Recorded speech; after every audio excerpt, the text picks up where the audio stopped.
Aujourd'hui, nous allons parler de ces deux nouvelles concernant la crypto-monnaie Floki Inu. Je ne sais pas si vous êtes déjà au courant ou pas, mais ne vous inquiétez pas, quand on va en parler tout de suite. Et ce n'est pas tout. Nous allons aussi parler de Binance, d'Arbitrum, d'Avalanche et Solana et Standard Chartered. Donc, si toi aussi tu veux en savoir plus, continue, ok? Salut, ici c'est la chaîne crypto-monnaie et investissement et sur cette chaîne nous parlons de deux thèmes, les crypto-monnaies en général et quelques business en particulier. Alors si ces deux thèmes vous intéressent, n'hésitez pas à cliquer sur s'abonner, activer la cloche de notification pour ne rien rater toutes les vidéos d'urgence et prenez place car il y a de la place pour tout le monde, y compris vous, quelle que soit votre position géographique, ok? Mille merci à tous ceux qui sont déjà abonnés, qui me laissent des commentaires et qui partagent mes vidéos. Grâce à votre contribution, nous sommes déjà à plus de 7200 abonnés. Je vous dis merci du soutien. On va dans le but. Mais oui, on n'a pas cliqué sur s'abonner, c'est fait? Ok, c'est parti.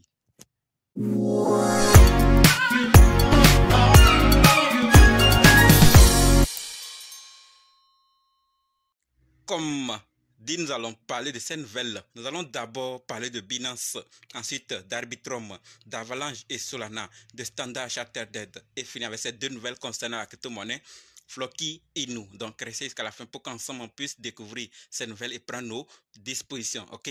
Par rapport à Binance, ce que nous devons savoir, c'est que Binance enquête en interne sur des allégations de délit d'initié lors du listing du token Boom. D'accord?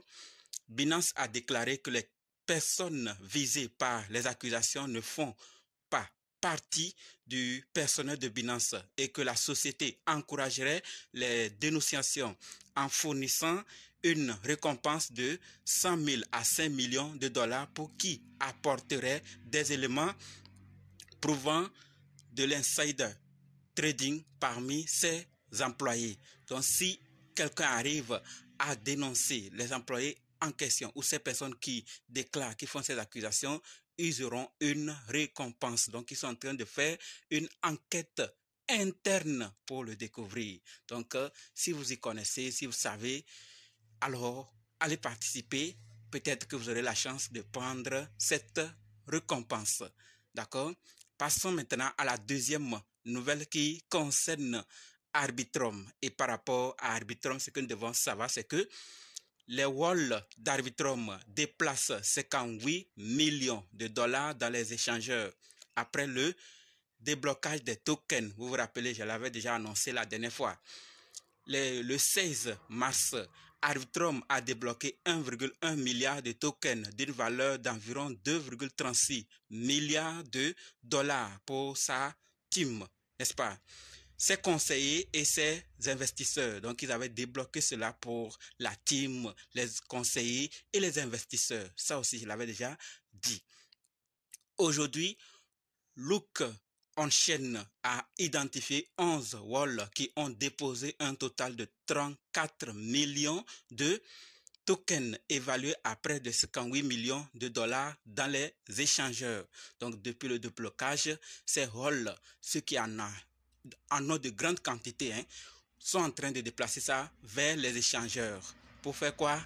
Personne ne sait, mais c'est Look On-Chain qui nous révèle cela, qui a identifié 11 wallets qui ont transféré, qui ont déplacé un total de 34 millions de dollars et de tokens plutôt, évalués à 58 millions de dollars. Qu'est-ce qui se passe? Pourquoi ils le font? On en saura peut-être à l'avenir. Mais pour le moment, sachant que c'est ce que les halls sont en train de faire depuis le déblocage. Maintenant, parlons de Avalanche et Arbitrum en troisième nouvelle. Et là, ce que nous devons savoir, c'est que Avalanche flippe le Doge et devient la 9e crypto-monnaie en termes de market cap. Je ne sais pas si vous l'avez remarqué ou pas, mais faites un tour sur market cap et vous le saurez comme vous êtes en train de le voir actuellement. Mais tout dépend aussi de l'heure que vous allez croiser cette vidéo. Donc, si vous croisez peut-être Dogecoin a repris sa place ou c'est toujours Avalanche. Donc, allez vérifier. Et ce n'est pas tout. Solana aussi a flippé le BNB et a pris la 4e place. Donc, désormais, c'est Solana qui est en 4e position, BNB en 5e et Avalanche a aussi renversé Doge. En tout cas, la course continue, on va voir qui va aller prendre la troisième, la deuxième, la première. Est-ce qu'il y en aura? Point d'interrogation. Mais ce qui importe, c'est que tout est en train d'évoluer. Tout avance. Chacun fait tout. Nous nous rappelons, en temps, Solana avait déjà pris la 4e place, mais BNB est revenu reprendre ça. Peut-être que ça va se reproduire ou pas. C'est l'avenir qui va nous confirmer. Tout compte fait, allez vérifier et confirmer vous-même. Mais je le précise encore, ça dépend de l'heure à laquelle vous allez voir cette information. OK? Passons maintenant à la 4e nouvelle qui concerne Standard Chartered. Ce que nous devons savoir, c'est que Standard Chartered remonte sa prévision de prix du Bitcoin à 150 000 $ d'ici la fin d'année. OK? La banque avait auparavant prédit un prix de 100 000 $ par Bitcoin d'ici la fin d'année. Vous vous rappelez? Il estime que le prix pourrait même atteindre 250 000 $ en 2025 si les fortes entrées d'ETF Bitcoin Spot se poursuivent et ou si les gestionnaires de réserve de charge commencent à acheter du Bitcoin cette année. Donc lui se base sur les entrées d'ETF Bitcoin Spot et les gestionnaires de réserve, s'ils commencent à acheter énormément et que les ETF aussi font ce qu'il faut, alors il croit que ça va atteindre 250 000 $. Les prédictions ne cessent de tomber par rapport au Bitcoin. Là n'est pas le problème. Quant à toi, où en es-tu? Parce que les entrées seront énormes. Vu ce qui se passe du point de vue du dollar, des monnaies fiduciaires et les ETF qui sont venus aussi apporter plus d'amour des gens par rapport à ce système et les banques et tout le monde qui commence à voir qu'il y a du blé à se faire, soyez-en sûrs, plusieurs vont intégrer et c'est sûr que le Bitcoin va aller très loin. Mais quand personne n'a exactement la bonne réponse, c'est de faire ce qu'il faut avant que ça n'arrive à cela. Qu'est-ce que vous pensez du prix du Bitcoin? Est-ce que ça pourrait arriver selon Standard Chartered? Je vous attends dans les commentaires. Maintenant, parlons de ces deux nouvelles concernant la crypto-monnaie Floki et nous. Mais avant d'en parler, chers leaders, et si vous êtes intéressé à suivre la formation pratique qui vous permet d'être indépendant en crypto-monnaie, c'est-à-dire analyser, acheter, sécuriser, vendre et convertir vous-même, sachez que c'est possible. En plus de ça, si vous voulez aussi savoir comment trouver facilement les fois 10, les fois 100, les fois 1000, c'est possible également. Et si vous voulez aussi savoir quand entrer et quand sortir, c'est-à-dire quand acheter et quand vendre, vous le découvrirez aussi dans cette formation. Donc, si vraiment vous êtes intéressé, cliquez juste sur le lien qui est dans la description et écrivez-moi directement sur WhatsApp pour qu'on puisse commencer, ok? Maintenant, parlons de ces deux nouvelles. La toute première concerne la tokenisation. On en a déjà parlé depuis le lancement des tokens FI, n'est-ce pas? Aujourd'hui, on nous dit que les grandes banques entre dans le monde de la tokenisation, une approche longtemps préconisée par Token Fi. Ils se sont positionnés en première place très vite et ils vont vraiment se faire solliciter. Grande banque, tokenisation et leadership de Token Fi, d'accord?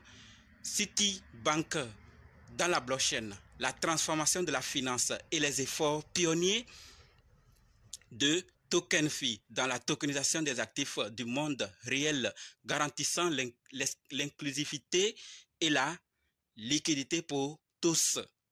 Avec le test de Citibank, ils font cela avec des fonds de capital investissement qui sont des investissements dans des sociétés qui ne sont pas cotées en bourse. Donc, ils sont en train de tester pour le moment.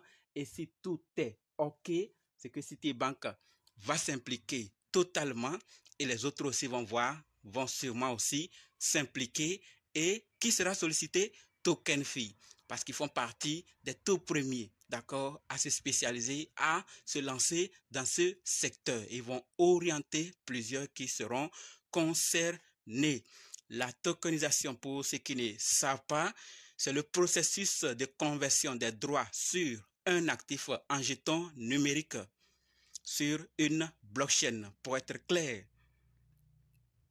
il faut savoir que cette étape non seulement fait avancer le secteur bancaire, mais met également en lumière la vision de TokenFi consistant à transformer les actifs du monde réel comme les maisons ou les œuvres d'art en pièces numériques pouvant être échangées, possédées par n'importe qui, même en petite quantité. Donc les banques vont se faire beaucoup de blé si tout arrivait à bien se faire et que tout le monde comprenait ce qui se passe. Donc on va transformer, d'accord, les actifs du monde réel comme maison et les œuvres d'art en pièces numériques pouvant être échangées et possédées par n'importe qui et même en petite quantité. Donc il y en a déjà, il y aura toujours de la demande, à moins que les autres aussi concurrents viennent pour diminuer. Sinon, ceux qui se sont lancés très tôt dans ce secteur vont orienter plusieurs entreprises. D'autres viendront, c'est sûr. Et c'est suite à cette nouvelle aussi, parce que je l'avais déjà annoncé, le jour que TokenFi a été lancé, il avait déjà dit que lorsque les gens vont comprendre effectivement, c'est qu'il y a du blé à se faire. Et vu que ce projet TokenFi fait partie des projets de l'écosystème de Floki Inu, plus il sera demandé, plus il y aura beaucoup de choses qui vont se passer par rapport au projet et surtout au prix qu'on espère tous. C'est là qui nous conduit maintenant à la deuxième nouvelle qui concerne le burn effectué. Et ce que nous devons savoir, c'est que plus de 770 000 $ de Floki brûlés au cours de la semaine dernière grâce à une forte demande de services publics, c'est ce qu'il disait. Une semaine après avoir annoncé que 3,2 millions de $ de jetons Floki avaient été brûlés en raison de la forte demande des services publics, ça aussi je l'avais annoncé ici, plus de 3 milliards 743 millions de jetons Floki supplémentaires d'une valeur de 772 234 $ ont été brûlés au cours de la seule semaine dernière en raison de la forte demande pour les produits utilitaires de Floki, rendant Floki perpétuellement déflationniste par rapport à d'autres mèmes comme Doge, Pepe, Shiba, Bunk et WIF. D'accord? Ces gravures basées sur des utilitaires suppriment automatiquement les jetons Floki de la circulation en fonction de la demande et de l'utilisation des produits Floki et se poursuivront dans le futur à mesure que l'adoption des produits de l'écosystème Floki augmentera. Donc, si ça augmente toujours, ça continue ainsi, il y aura beaucoup de jetons qui seront brûlés. Et nous savons tous qu'avec le temps, plus il y a de burn, ça va aussi diminuer le supply en circulation et donc ça peut aussi agir sur le prix. Des informations comme ça sont juste balancées, sont partagées pour qu'on puisse prendre nos dispositions. Donc, sachez clairement que le produit TokenFi de l'écosystème Floki et d'autres produits qui sont dans l'écosystème sont en train de faire de telle sorte que Floki et son écosystème sont beaucoup sollicités. Et donc, ça peut aussi toujours agir sur le prix à tout moment en fonction de la demande et de la continuité de la demande. Donc, si ça continue ainsi, c'est qu'il y aura beaucoup de choses qui vont se passer par rapport à ce projet, d'accord, à cette crypto-monnaie. Voilà donc ce que je voulais partager. Merci d'avoir suivi jusqu'ici. Et maintenant, on se donne rendez-vous dans d'autres vidéos dans les commentaires. Vos commentaires sont appréciés. D'accord? N'oubliez pas de nous rejoindre sur Telegram, WhatsApp, Facebook. Les liens sont dans la description. Et pour ceux qui sont prêts pour la formation, cliquez sur le lien que je vais laisser dans la description et écrivez-moi sur WhatsApp pour qu'on puisse discuter et commencer directement. OK? Merci.